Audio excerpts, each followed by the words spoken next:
Bueno, hola, ¿cómo están? Y para no perder la costumbre, es miércoles 17 de abril de 2024 en Madrid, y en Madrid son las 3:36 de la madrugada. Y vamos a hablar de Heidegger. Heidegger. Bueno, ¿cuál es el problema filosófico fundamental para Heidegger? ¿Qué nos decía Husserl cuando se le hacía la misma pregunta? Husserl nos dice, ser es, por ejemplo, ser hombre, piedra, ser animal. Esto es, ser es esa unidad de sentido que llamamos esencia para Husserl. Para Heidegger esto es insuficiente. El ser para Heidegger, y esto es fundamental, es algo distinto de la esencia. El ser es algo distinto de la esencia para Heidegger. La esencia es el ente, pero no es el ser. Esto es muy importante porque Heidegger es el que abre este campo, digamos. Esta diferencia entre el ser y el ente es lo que Heidegger llama diferencia ontológica. Las esencias de Husserl son para Heidegger meras generalidades ónticas. Solo el ser es lo ontológico para Heidegger. Repito, solo el ser es lo ontológico. Y recíprocamente lo ontológico concierne al ser en su diferencia con los entes. El sentido del ser es, pues, el problema radical de la filosofía de Heidegger. Su objeto formal es el ser y no el ente. La filosofía para Heidegger es pura y simplemente ontología. El ser es siempre y solo ser del ente. Husserl había logrado hacernos ver que el tiempo es aquello en que se constituye todo sentido. El tiempo desempeña también esta función constituyente en Husserl. En él se constituye el sentido del ser. Vean los videos del 1 al 4 de Husserl.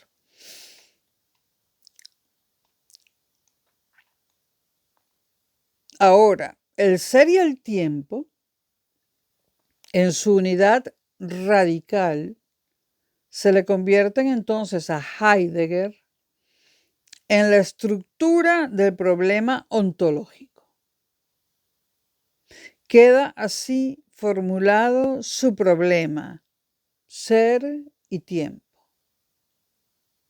¿Cómo afrontarlo?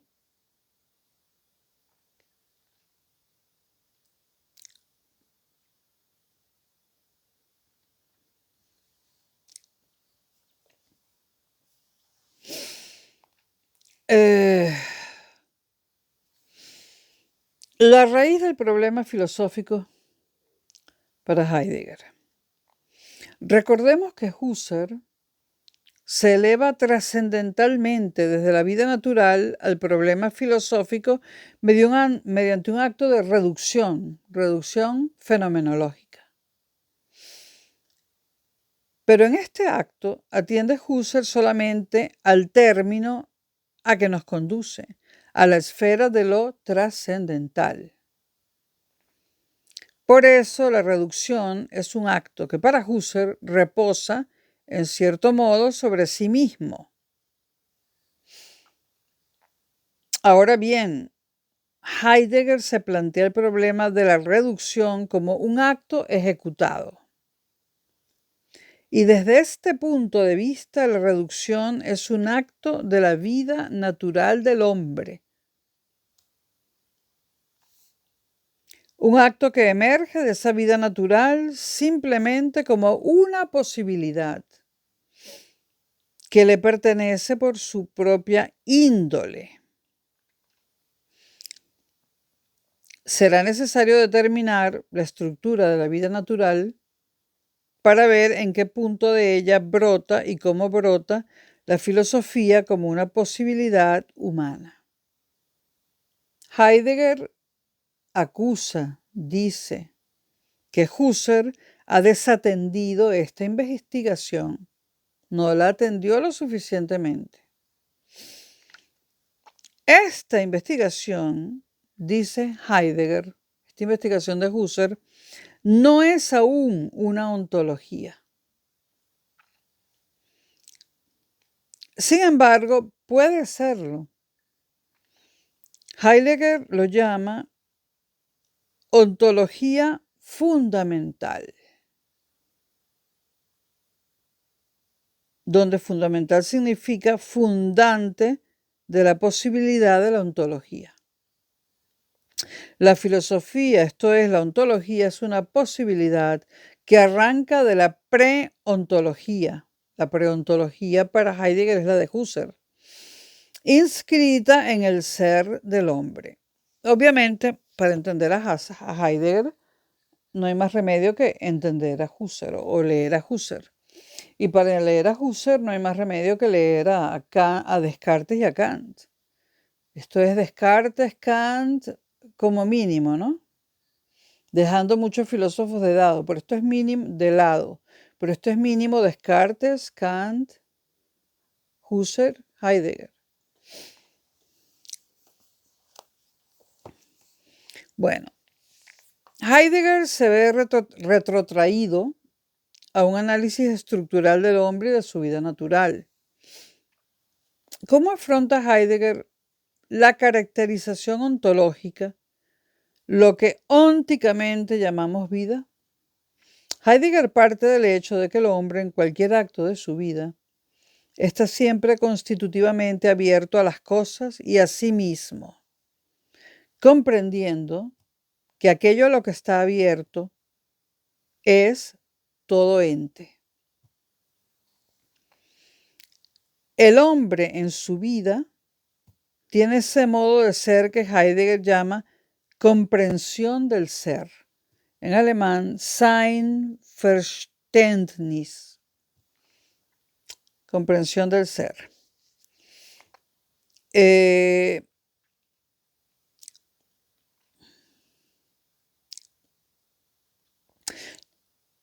La comprensión del ser es un momento de su modo de ser. En un modo en que el ser mismo se halla presente al ser del hombre. La comprensión como modo de ser pertenece al ser del hombre o al ser mismo del hombre.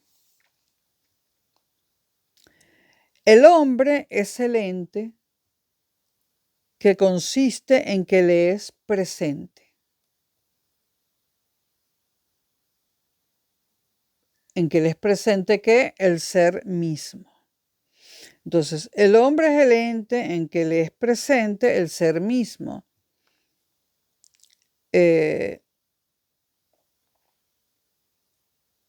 Por eso el ente humano es lo que Heidegger llama Dasein. Ahora, Da es una palabra alemana que indica Ich bin da, o sea, allí, aquí. O sea, da, allí, aquí, allá. Y Sein es un verbo, el verbo ser. Entonces, Dasein es estar aquí o estar allá, literalmente, ¿no? Estar aquí o estar allá o estar en Polonia, ¿no?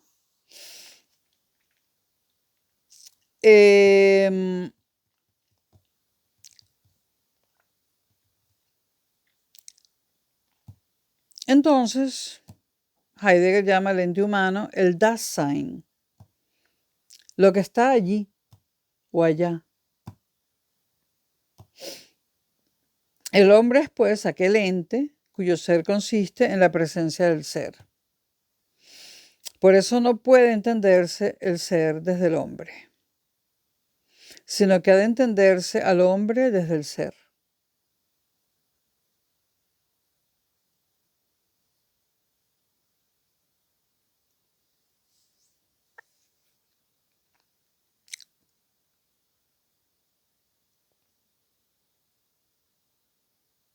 Ahora bien, ser desde algo es justo lo que se llama existencia.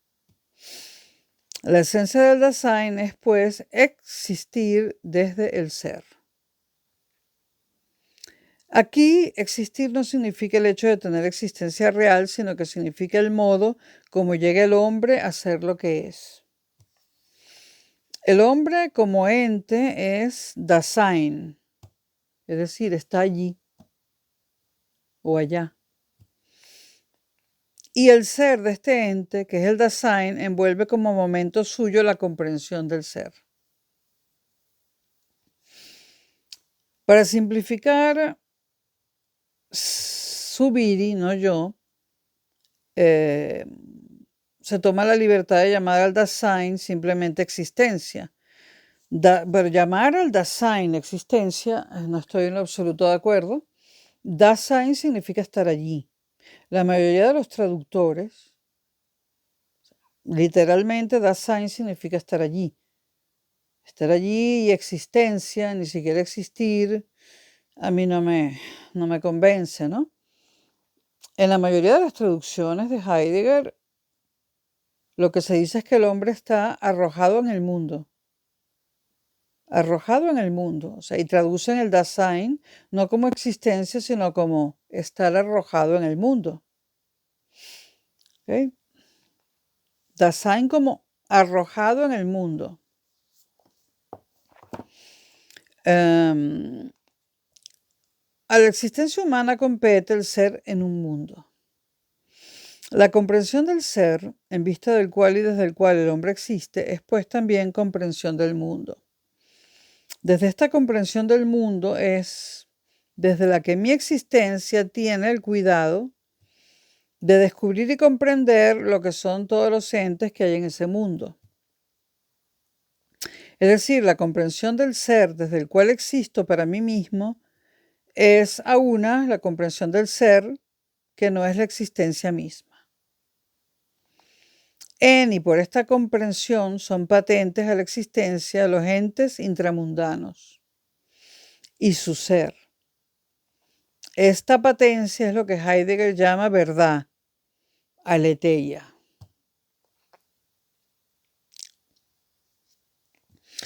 La comprensión de mí mismo y de todos los entes intramundanos solo es posible porque mi existencia precede ontológicamente a todo ello. Mi existencia, pues, en cierto modo, mi existencia es, en cierto modo, algo precursor en el sentido etimológico de la palabra, algo que, en cierto modo, va por delante. Existimos desde el ser y bosquejamos desde él lo que vamos a hacer. Esto significa que el modo de existir desde el ser envuelve formalmente la posibilidad de venir desde el ser a lo que aún no somos, pero vendremos a ser.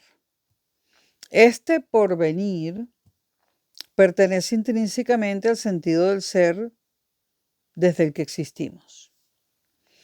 El ser como prenuncio de nuestra propia existencia es lo que llamamos futuro. El futuro, pues, no es un momento posterior del tiempo, sino un momento del ser de la existencia misma. Solo porque comprendemos el ser como nuestra propia posibilidad, es por lo que esbozamos nuestro proyecto de ser.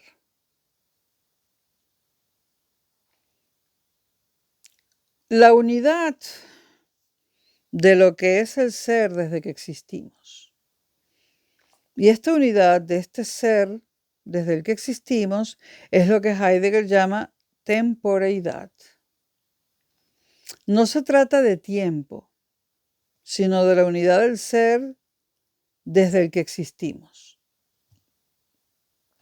La temporeidad, traducción de Zubiri, no mía, es el tiempo originario. Lo demás es el tiempo vulgar e impropio. Es solo ser en el tiempo. El hombre como ente es Dasein, está arrojado al mundo, literalmente estar allí o existencia para Zubiri. Y el ser de este ente es temporeidad. A esta temporeidad es a la que pertenece como momento intrínseco suyo la comprensión del ser. Y por eso es la temporeidad el sentido del ser de nuestra existencia.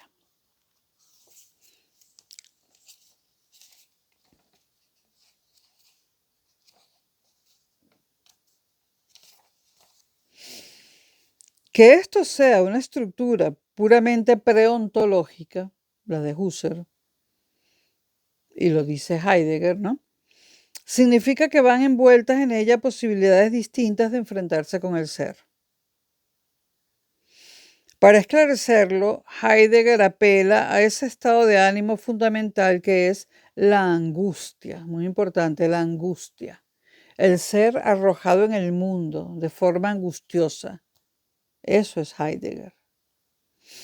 En la angustia parece que se nos escapan todas las cosas y quedamos flotando en un puro ser vacío de todo ente.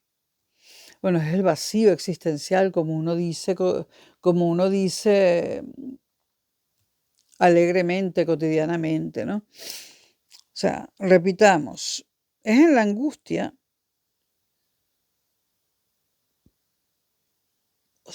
angustia, parece ser que nos escapan todas las cosas y quedamos flotando en un puro ser vacío de todo ente, sin asidero alguno. Esta pérdida de los entes es el fenómeno de la nada. Y aquello en que quedamos flotando es un puro ser sin ente a que asirse, o al cual asirse. Entonces, para Heidegger, el hombre es Dasein, un ser arrojado al mundo, o un ente arrojado al mundo.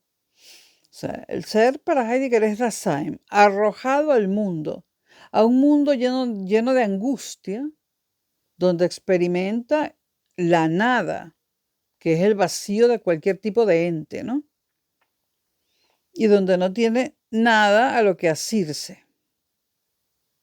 Ahora,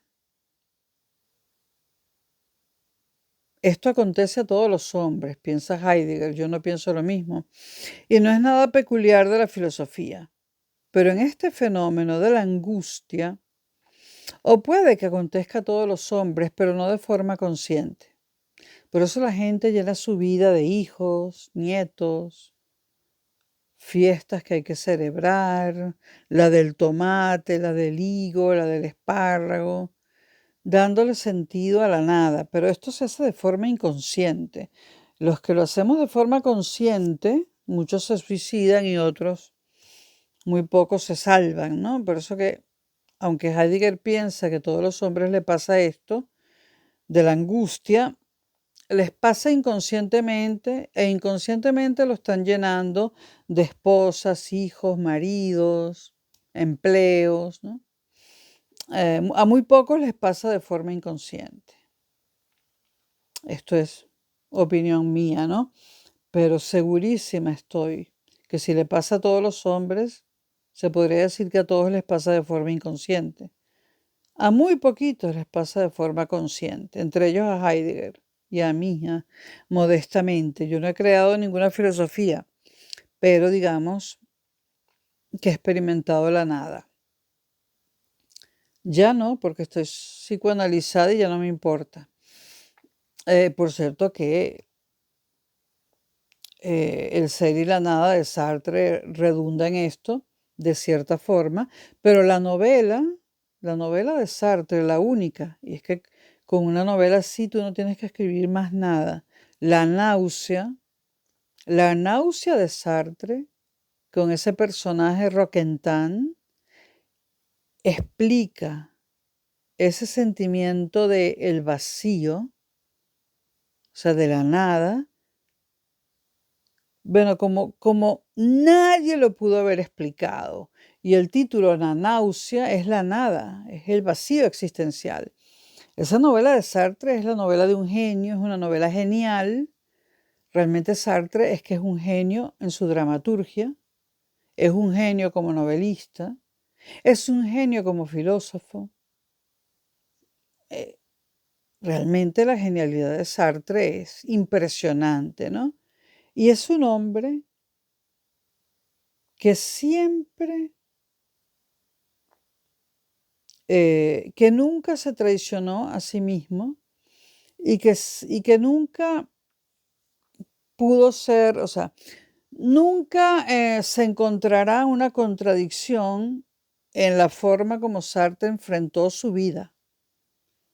De hecho, no aceptó el dinero, no aceptó el premio Nobel, que venía con una cantidad de dinero que le podría haber resuelto problemas económicos graves que el viejo Sartre tenía. Sin embargo, rechazó el Nobel y con ello permaneció fiel a sus principios. Por lo tanto, era un intelectual cabal. Además de un genio, era un intelectual cabal, con una honestidad intelectual nunca vista, nunca vista. Bueno, cierro paréntesis. Bueno, entonces, el hombre es un Dasein, un ser arrojado al mundo, que sufre angustia,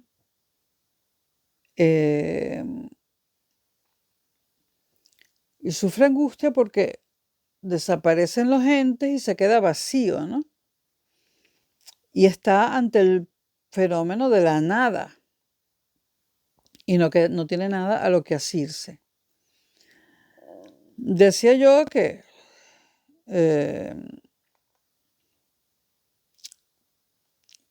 se cree que esto acontece a todos los hombres, aunque hay filósofos que lo afirman rotundamente, ¿no? Ya di mi opinión al respecto, ¿no? Bueno, este fenómeno de la angustia, debido a la nada, en este fenómeno se contienen posibilidades muy distintas. Una, por ejemplo, la de huir del ser y lanzarse a la búsqueda de un ente que nos salve de la angustia. O sea, huir del ser y lanzarse a la búsqueda de un ente que nos salve de la angustia. Por ejemplo, y esto es opinión personal, aquel que se abraza a una religión. Y esto está sucediendo mucho con la religión, con el islamismo, con el islamismo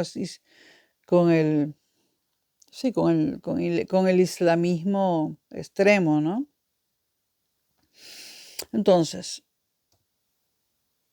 hay una posibilidad que es la de huir del ser y lanzarse a la búsqueda de un ente que nos salve de la angustia. Pero hay otra que consiste en mantenernos expresamente en el ser, a diferencia del ente, ojo. En mantenernos, por lo tanto, en la nada, para patentizar más y más el ser.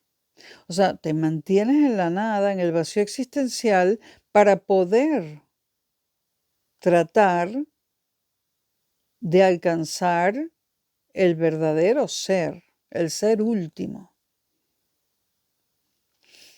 Esa posibilidad es justamente la filosofía. Por lo tanto, la filosofía para Heidegger es una posibilidad repleta de angustia. Angustia por todos lados. Y realmente esa es la filosofía. Ese es el motivo por el que yo me acerqué a la filosofía y descubrí todo un mundo. Descubrí todo un mundo, además de eso, todo un mundo que desconocía. Bueno, la filosofía es así solo una posibilidad, pero una posibilidad incardinada en la estructura preontológica de nuestra existencia y libremente elegida y aceptada por el hombre. O sea, el hombre que se enfrenta a la nada y opta por la filosofía, lo hace con libertad absoluta. Ahí no hay inconsciencia alguna. La inconsciencia es cuando huyes de la nada y te metes, por ejemplo, en una religión. En una religión, cuanto más extrema, mejor, para llenarte, ¿no? O sea, voy a salvar al mundo de la superficialidad y me meto en una religión extrema, que mata gente, que pone bombas, para huir de la nada.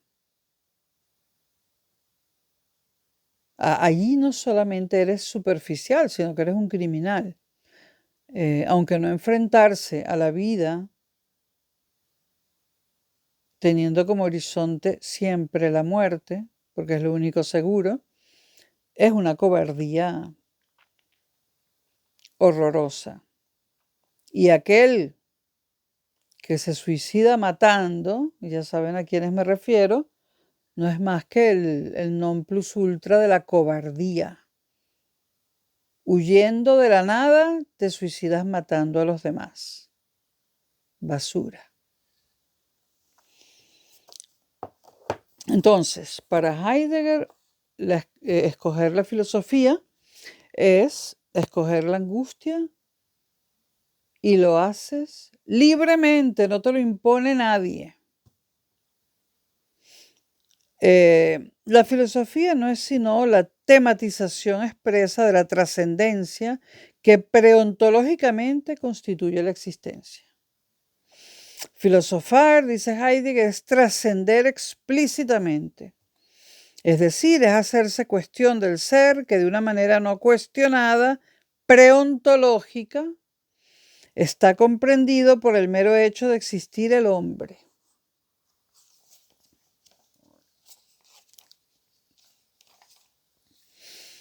El ser es lo que preontológicamente y ontológicamente determina y descubre lo que son los entes.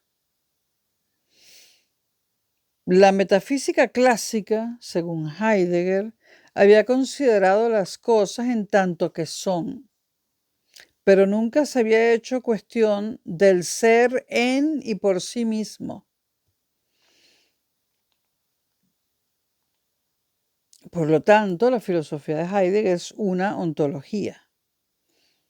Y el objeto de la filosofía para Heidegger es el ser en cuanto tal. Y en ella el hombre tiene la posibilidad intelectual de entrar plenamente en sí mismo. Husserl siempre estimó que la filosofía de Heidegger era una recaída en el antropologismo y mantuvo enérgicamente su posición de que la filosofía es y solo puede ser fenomenología trascendental. Bueno, Heidegger es difícil de entender, pero en realidad hay una sola cosa que entender y es que no es el ser y el parecer o el ente y lo otro o la cosa en sí y la máscara o en términos de Sartre el en sí y el para sí. No. En la cosa en sí de Kant, por decirlo así, Heidegger mete otro ser, que es más cosa en sí que la cosa en sí, por decirlo de alguna manera. Bueno, espero que este brief sobre Heidegger ayude en algo. Hasta luego.